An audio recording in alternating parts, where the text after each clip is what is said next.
Joining us this morning, we have Dr. Laron Hardy. He's with Hardy Chiropractic, and he's having a special seminar called Babies and Colic. And if you have a baby who's experienced colic, it's one of those things that you definitely want to pay attention to. Thanks for coming up. Thank you. And that's one of the reasons you're having this seminar, right? That's right. Okay. That's so right. Tell us, a lot of people, you know, I'm expecting my second one, and yeah, we lucked out on the first one, but Right. you know, that's always been one of my fears, is that you have a colicky baby. First of all, for folks who don't really understand, what does that mean?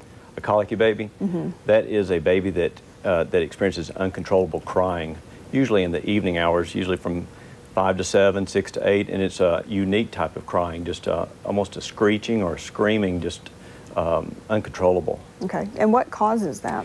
Well, nobody knows for sure, but the consensus is that it's some trapped gas, usually in the colon, where the colon makes the turn from the ascending to the transverse colon. It gets trapped there because you got to remember the baby has been curled up for 9 months, and everything kind of has to release or relax over time. So I guess, you know, is it pretty apparent most cases when parents have a colicky baby? It's not just, you know. You know it. Okay. You absolutely know it. There's a big difference between just some occasional crying and colicky crying. Okay.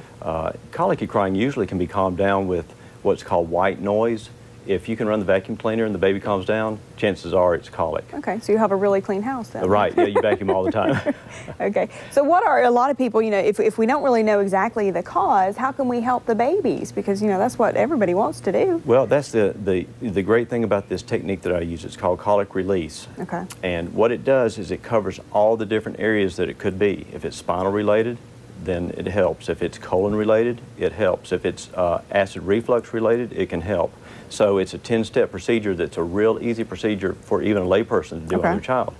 And so by covering all 10 steps and doing it routinely, once you know the baby has colic, and I teach parents how to do this, then you pretty much cover all the possible areas. Okay, all right, and so here's the information, and of course this is free for folks. You're doing it as a public service because you experienced it yourself. Right. It's going to be on Thursday, November 19th, so plenty of time to prepare for this at Decatur Utilities at 7 o'clock. Again, it is free. If you have any questions, you can give him a call. It's 355-1049, or he's got a website, drlaronhardy.com. Thanks so much for coming up and telling us about it. Thank you. We saw